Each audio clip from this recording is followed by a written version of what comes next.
Hello and welcome to Welcome Home Radio. The waters in the mortgage industry can be pretty muddy, whether it's investing, leasing, renting, home insurance, or myths and misconceptions. Welcome Home Radio has the answers for you, the consumer. And now, to help you make the right home buying decision for you and your family, here are your hosts. And welcome to Welcome Home Radio, where real estate lending and learning come together. It is September 14th. And as Welcome Home Radio tries to educate all homeowners and would-be homeowners on buying, selling, and maintaining their real estate, I have a question for you. Was the summer of 2022 the hottest on record? As of July, we had two 3-day segments of 110 plus degree days in a row. As well as July, we had 21 plus 100 plus days of 100. And still, we have 2 more months left in the summer. And based on the lower temps, we are barely behind the 2011 for the warmest on record. With all this, today we want to discuss the impact of a summer like 2022 on your home and your foundation. Joining me, of course, are our co-hosts, Alan and Tom. Welcome, guys. Great to see you.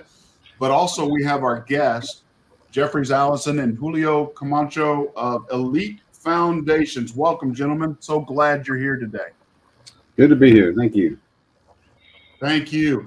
Guys, we had a great summer, an unbelievable hot one. Helped my golf ball go further, but again, I think it negatively impacts some things around the house. And mainly, what should we be concerned about the foundation in that sense? Well, it's funny you opened up with that heat story. People don't realize we haven't seen a drought since 2014. That was the first drought we've seen since 2014. And then when you have a lot of dry conditions, not necessarily the heat. The heat helps. It's opposite of what everyone believes. It's when it's dry is when we have foundation issues. And the heat with a drought just speeds up the process much faster. Yeah, I try. There he goes. He's lost again. When I do my Facebook type marketing, I always try to tell the folks, don't forget the water. Yeah, watering is watering is great. I'll never tell anyone to do it, but it is just a little overrated. Now, still water your foundations. What you're doing is you're expanding the soil around the foundation edge itself, but what you're also doing is creating a moisture barrier so the water underneath the house doesn't evaporate, and that keeps the soil expanded. So I would say definitely water. The problem with watering is everyone does it wrong. It needs to be every day, 15 to 20 minutes. Your soaker hose or your drip line should be. It depends on the slope of the away from the house. If it's a major slope, the pipe's got to be, or the hose has got to be closer. If it's a very flat distance from you, or very flat from away from your house, then it needs to be further away, but 12 to 18 inches away and about 15 to 20 minutes a day, every day, except of course when it's raining. So I know that people rely on their sprinkler systems a lot if they have them, and others that don't, I think, are probably more likely to have a soaker hose. I'm not sure about that, but when you get a soaker hose, is it to be buried a couple inches under the ground, and how far away from the foundation is optimal? Well, again, depending on the slope of the ground away from the house. So if you're built up on a mound, the hose needs to be closer. So yes, and if you already have a sprinkler system, I would advise anyone to go ahead and install a drip system. It's going to cost a lot more, but it's going to last forever. Those soaker hoses that you buy at Home Depot and Walmart, those tend to last about a season, buried or not. They just don't last very long. So go ahead and spend a little extra money and put a drip system in would be my advice. Can you explain for the public what that means, the drip system? Okay, a drip system is, sorry, Julio, go ahead. No, go ahead, boss. No, a drip system is a smaller PVC pipe that is directly wired to the sprinkler system, so it runs automatically. A soaker hose will just hook up to one of your outside faucets and then you have to turn it on and off regularly. So if you're going to use a soaker hose, which looks just like a water hose, it's just it's perforated soaker hose. Water hose is what it is. If you're going to hook it up to your outside faucet, I highly suggest you use a timer. Spend $30-$40 on a timer that runs on a 9-volt that you have to check once a month, but then you can have the soaker hose automatically run. A drip system, again, is set to your sprinkler system. They'll have to put a separate zone in, and then that's just automatic. It runs automatically. You never have to check it or do anything with it. What should we be concerned about in looking at the house in case we do have an issue? I understand I have a soaker hose. We run it. What we were told to do was run it 3 times at 3 to 5 minute intervals. And of course, by the time it's been 2 years, the grass is over it. I'm able to drive the lawnmower over it. It's soaking up pretty good, and we haven't had a concern. But what should we be looking for as homeowners in our home for signs of problems, of signs of something maybe broken or something's happening that we need to call you and look at? Or is it good to have just a maintenance program with somebody like you? Well, your basic damage is anytime there's a drywall crack, a door sticking. What we look for as foundation guys, we look for joint separations on the outside of the house. Now, if it's a siding house, you have to look at all damage on the interior of the house. Most people look for brick cracks, and unless it's a good size crack, it probably doesn't matter. Foundation companies look at joints, not necessarily brick cracks. Now, if you have a brick crack that's that big, well, yeah, that's a brick crack. But where the brick meets your window, there's a bead of caulk. And if the house moves, it opens at that caulk line. The house is going to separate at its weakest point, which is a window joint or an expansion joint. If you have multiple expansion joints on your house on the outside, that's the joint they put in the house, in the brick on purpose. So if the house ever moves, it moves at the expansion joint. If an expansion joint is not open, odds are your house is not moving. If the expansion joint is open, your house is moving. I was getting ready to call Julio just about my neighbor. As I walk out my garage, I have a great view of his expansion joint, 2-story home, and it moved. There's a gap there now. It's slightly separated. I won't say a lot, but it's different. I see it every day. He never sees it. So saw him out in the front yard the other day, and I said, "You need to come look at this." And I think, there's a good chance something's different here. He goes, "Oh my gosh, I had no idea." He said, "But my windows are fine and my doors." I said, "Well, that's good." I said, "But if, you keep an eye on it, and I know somebody to call if you want to talk to somebody." And always think of Julio first. So, but that just happened the other day, and I'm glad you said that, because I think most people don't necessarily look at an expansion joint if it's not part of an everyday routine. I mean, Blair is probably wanting some candy or something. I'm not sure, but no, I want the uneducated. What is an expansion joint? Most of us don't even know what that is. Get him, Julio. It's what I wear around my waist.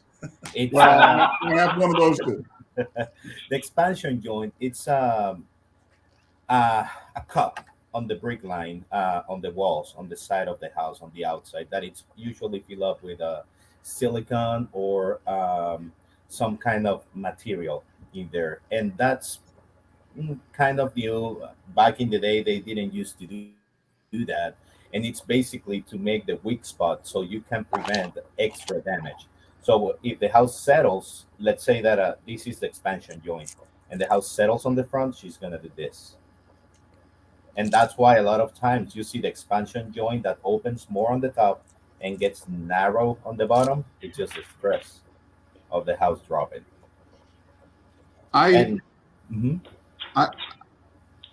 Do you have one in your home? Do you have two? What do you look for around the house to?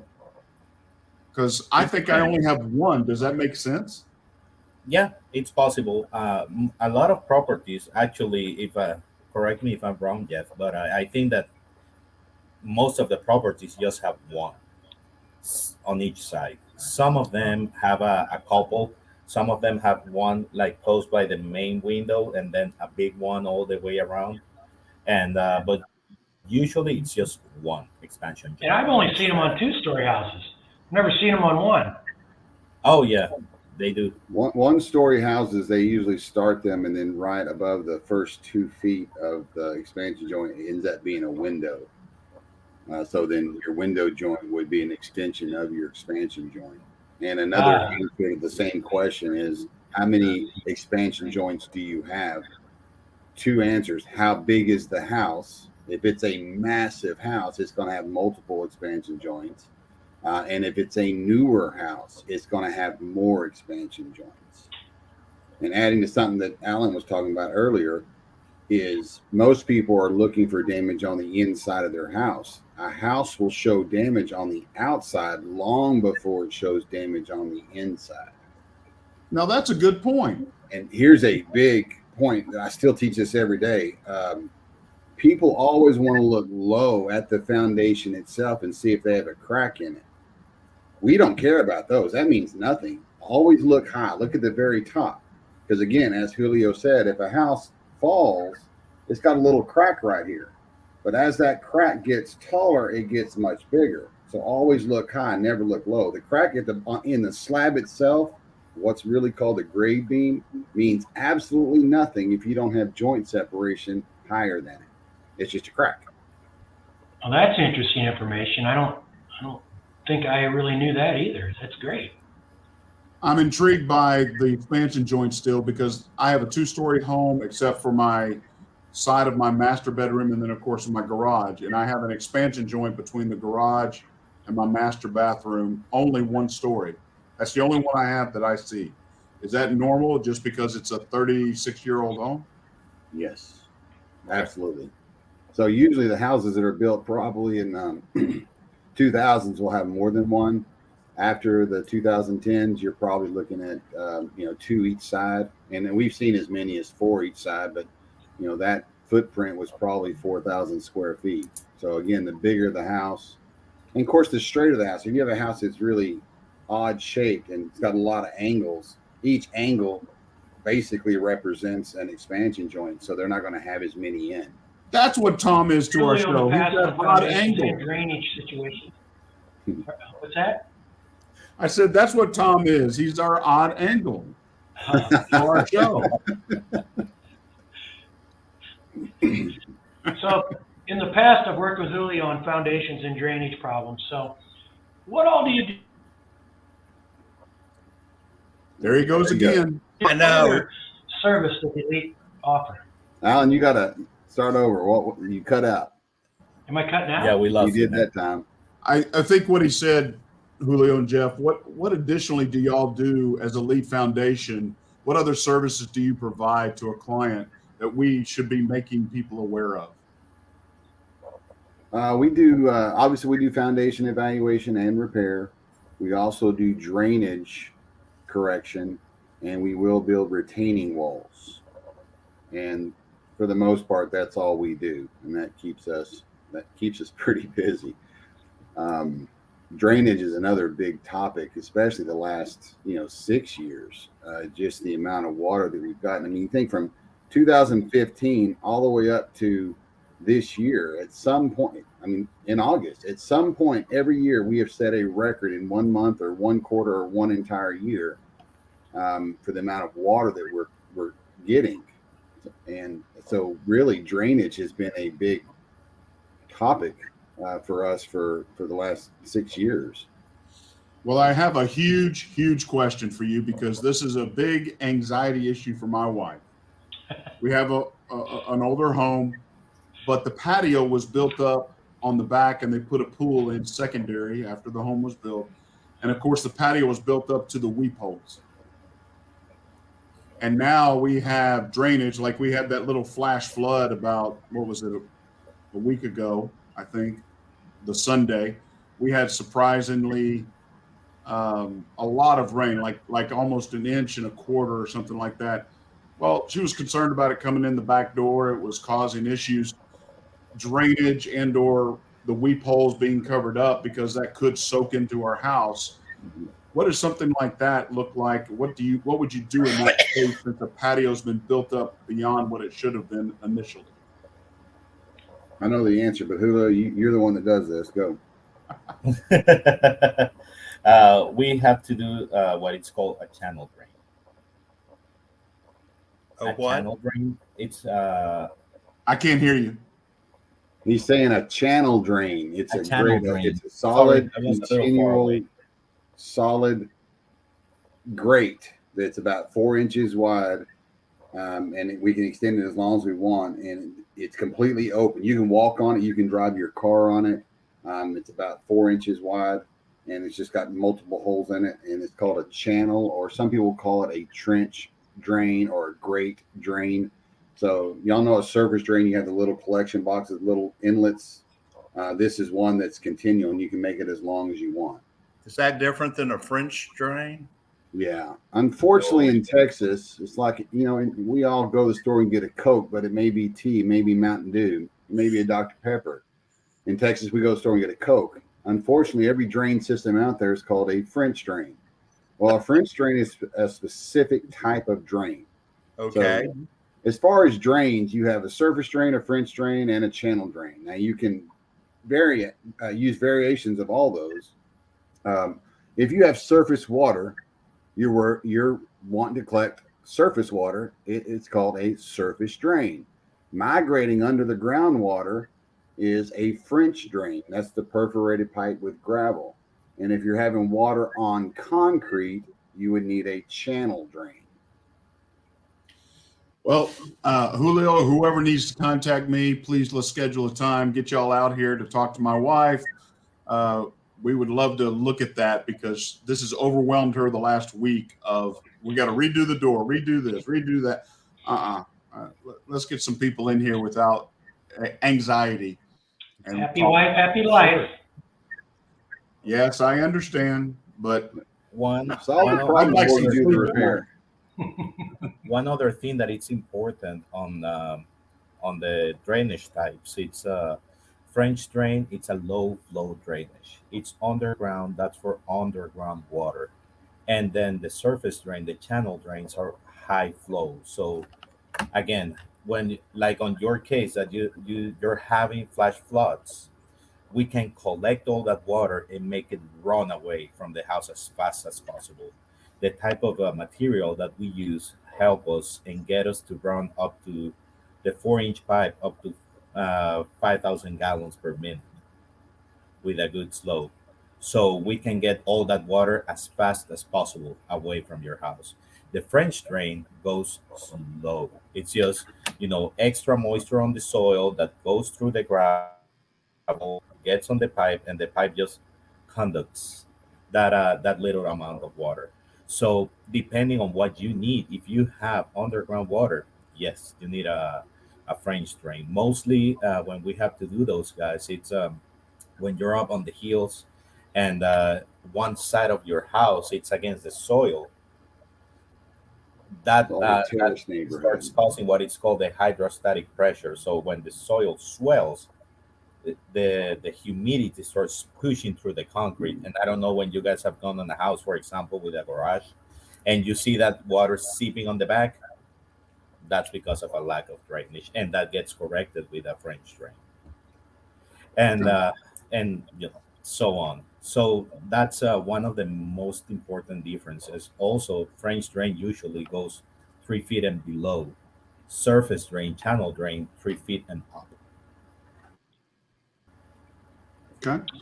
Now, how can our listeners get a hold of you guys? How would they best get a hold of you, look for you, find you, so that they can call? Well, obviously the website. You can go to the website. It's elitefoundationrepairs.com, and then our office number is 214-856-9634. Or you can call me and I can call Julio. Yeah. which I do once a month probably. So it's like, Kind of.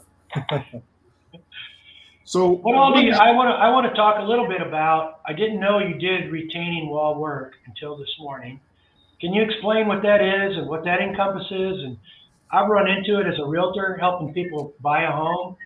In fact, buying my own home, there was a house with a retaining wall next to it that had a problem. So can you explain that a little bit? Yeah.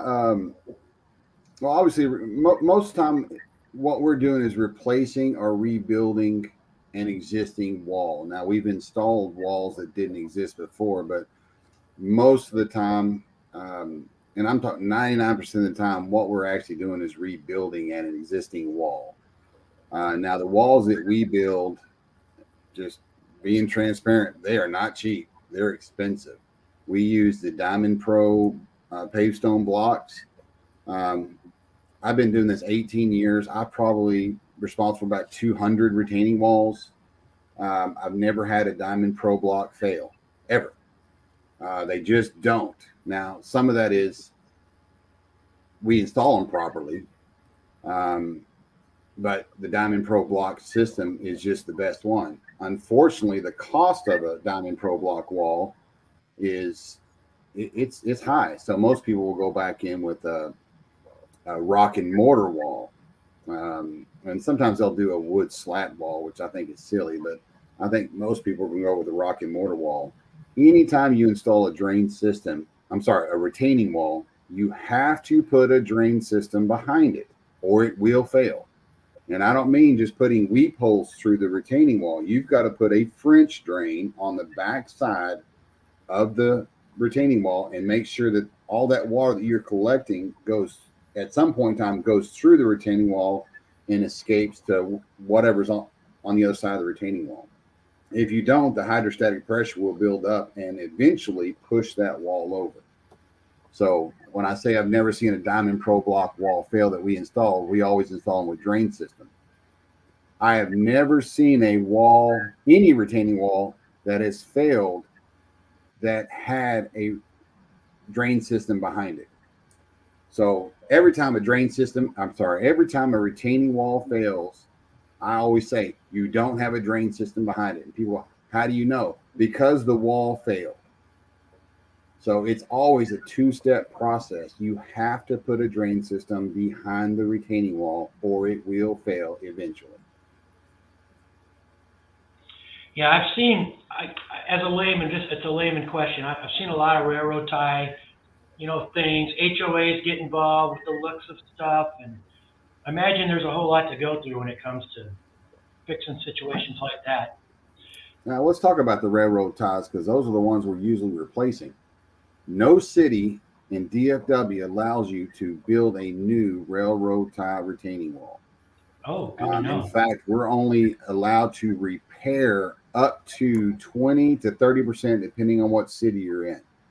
So we can replace a few of the railroad ties, but if the wall is gone, fallen down, it has to be completely rebuilt. And the dump fees of railroad ties is a crazy cost. It's like $1,000 a ton. So if it's a decent sized wall, a railroad tie weighs a lot.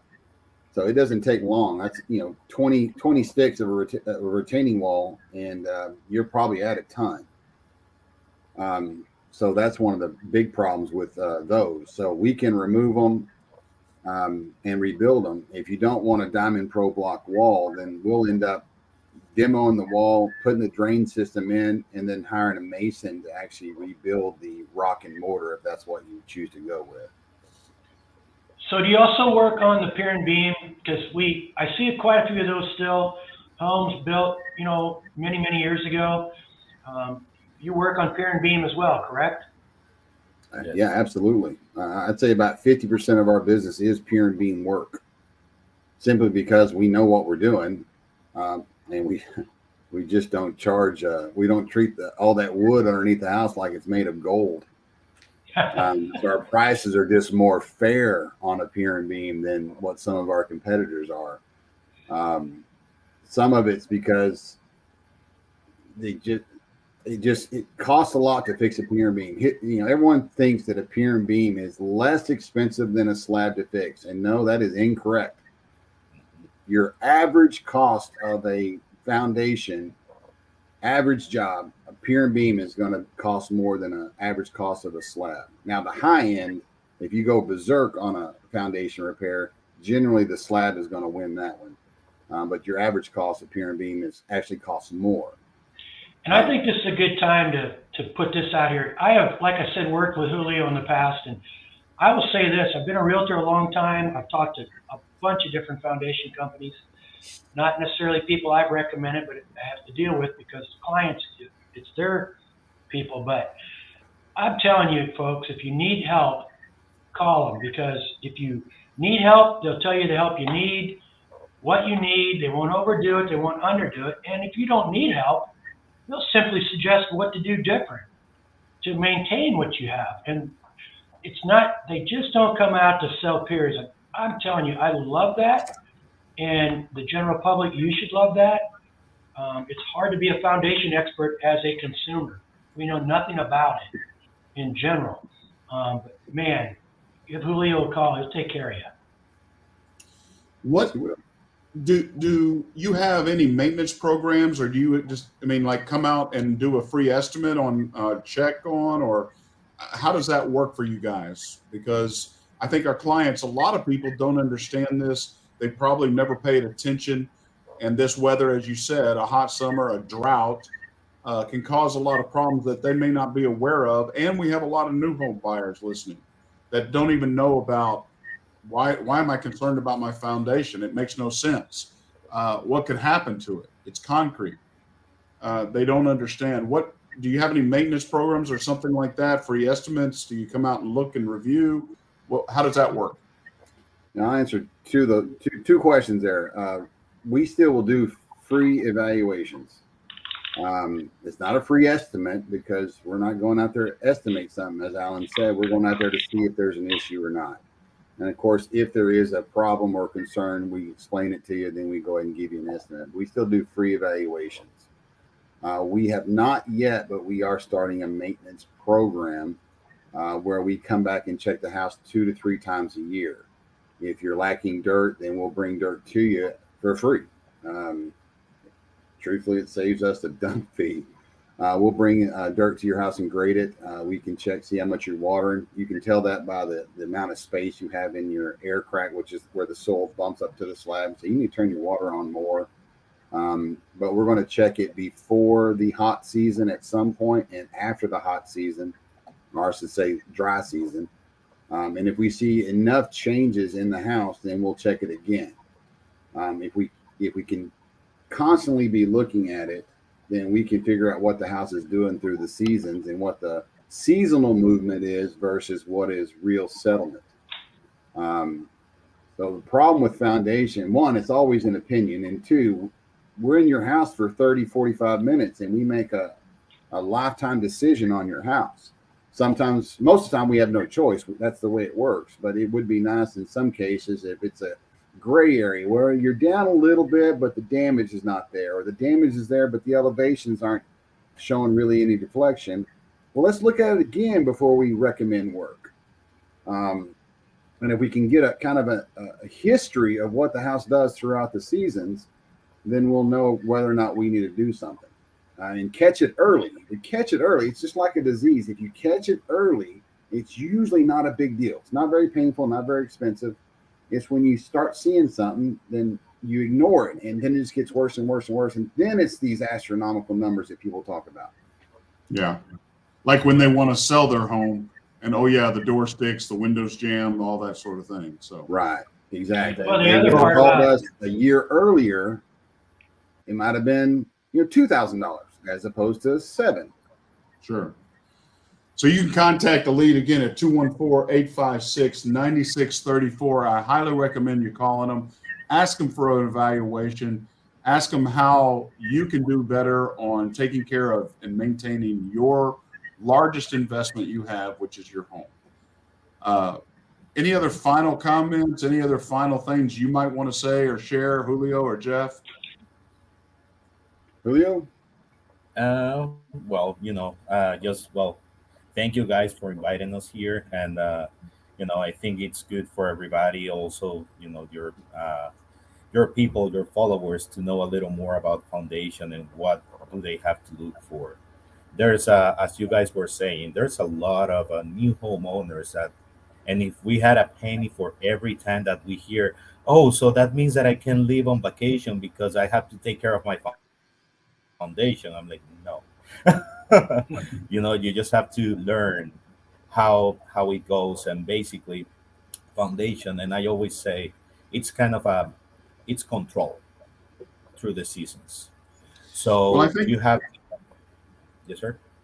no, I was just going to comment again with what you were saying and what Jeff said earlier is that it can be a little painful now or pay me now, pay me later type thing. Now is larger. What, Jeff, what is the largest job you've seen somebody wait? You said it got into the sevens, maybe even tens of thousands of dollars. Is that correct?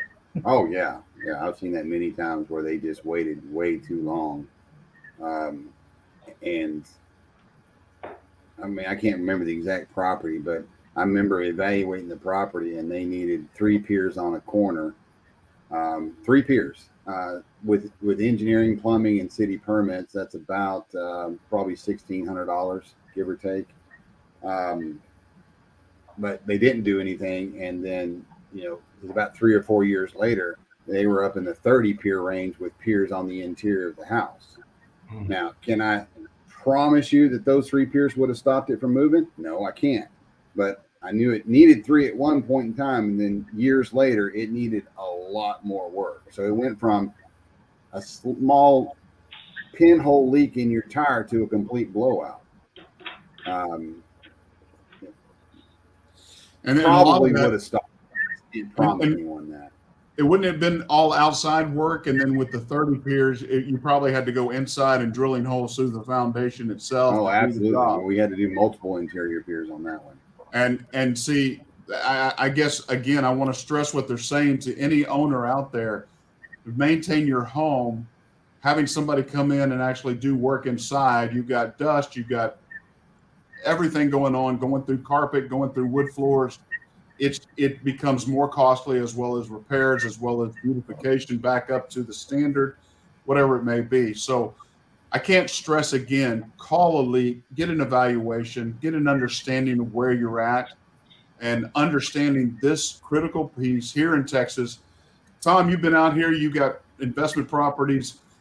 The shifting of foundations takes place almost everywhere in North Texas. Is that correct? Well, and there are areas that are more prone, I would say, than there. I have one of my investment houses along a road that's called Sandy Lake, and Oh my gosh. Oh, yeah. Why is it called that, Tom? Well, my neighbor across the street knows. I know people. There's probably 10 houses in the neighborhood that all know that the foundation should have probably been built another 30 feet deeper. But at this that's a point, fun fact. That area, Sandy Lake, MacArthur, yep, we have gone up 65 foot down you have to hit not. rock. Yeah, Oh that's my right Yes, by God. sir. Coppell, right? Well, I got lucky then. So, Yeah, and yeah, also then, one thing that is important is, with the investors, even though if you're buying a foreclosure house, sell by directly by homeowner house, get somebody to check your foundation. Um, Last year, one of those funny stories, new investors, they bought this foreclosure house, and well, guess what? That property, as I call it, was a bubble house. It has the outer walls, and then there was another house built on the inside of the house. Ooh. We end up to fix that foundation. We had to demo the whole house, the whole foundation, and then it was a pure and beam. The back of the house was sitting on the floor, and we end up bringing that house up 28 inches. 20. And then the engineer wanted us to bring it up 5 more inches just to make it more even. Yeah, make it more. Yikes. And Wow. that's everything looks nice, everything looks good on the inside, but that's why you have somebody that knows what to look, evaluate that property. So then maybe you bought a foreclosure house on $60,000, just to say a number, and then you have to pay 40 for the foundation repair. Yeah. Hey, Tom, Plus maybe the you ought to invest in cooling house of the boats. house. So Yeah, right. I wanted to ask you guys, So- you just mentioned something. Do you have an in-house engineer, or is that outsourced with you guys, or how do you meet FHA requirements when they call for that engineering report? It's outsourced to a third party Outsourced. licensed with the state of Texas engineer. Never ever deal with a company that's got an engineer on staff. Conflict Really? of interest. The engineer. Well, if I'm paying the engineer, they're going to say Yeah. whatever I tell them to. So use a third party entity. Okay. Kind of like Now, we appraisers in use the the real same estate business. engineers. also, We used about 4 different engineering firms, and I've told them be 100% open. There are some of the big dogs out there. You know, they have engineering, but the engineers aren't allowed to voice their opinion. I encourage the engineers to voice their opinion if Good. they think we're thinking something too much. Sometimes an engineer will go, "I'd sign off on this if you put 2 less piers on it." Well, Right. we actually go the next step. We call the homeowner and we ask the homeowners their opinion. What do you want to do? And if the engineer wants more work on it, then we call the homeowner and we generally will make a deal with them because the engineer wants a few more piers. We don't just say, all right, bait and switch. But the engineer, and I always explain, the engineer comes out, if he alters the repair plan, there's no bait and switch. No money has changed hands yet. Nothing has happened. You don't owe anything. The engineer has said they want a few more piers on this thing. What do you want to do? It's your house. You get to make the call. Okay. That's good. That's a great point. there's That really also is. one thing that on the slab properties we always do post plumbing tests. Like, for example, the house that Jeff was talking about, that it needed 3 piers and then a few years later needed more. Maybe there was a leak on that house, but if we had done those tricks at the beginning and get a post plumbing test and something was happening, we would have catch that before the damage was worse. And that's always You good. do that on all. You do that on all slab foundations, Julio. You do that on all slab foundations. The plumbing. Yes, sir. Yeah. In Yes, we do all slab plumbing tests on all foundations. slab houses. Same thing. It's a third party, and it's a third party plumbers. So they're not attached with us. We just, Okay. when we write our agreement, we put the post plumbing test, we put the pre and the post engineering, but they're third parties. So let's say that then if there's a leak on your house after the post plumbing test has gone, you want to go ahead and work with that plumber, awesome. You have a plumber that you want to go with someone else, that's fine. It's the only thing that we ask whenever everything gets done, send us the final post plumbing to have it on our files. But again, we don't have in-house plumbers, we don't have in-house engineering. We do foundation. That's what we do. Can I ask, just out of curiosity, what kind of percentage in slab foundations do you see post plumbing issues? I mean, generally speaking, 1%, It's 10%, 30%. 30%. 30. Okay. Now, I'm going to add to that real quick. We do post tests on all slabs, and it's 30%. We also do a lot of pre-tests on homes. So we'll test the plumbing before we do the foundation repair.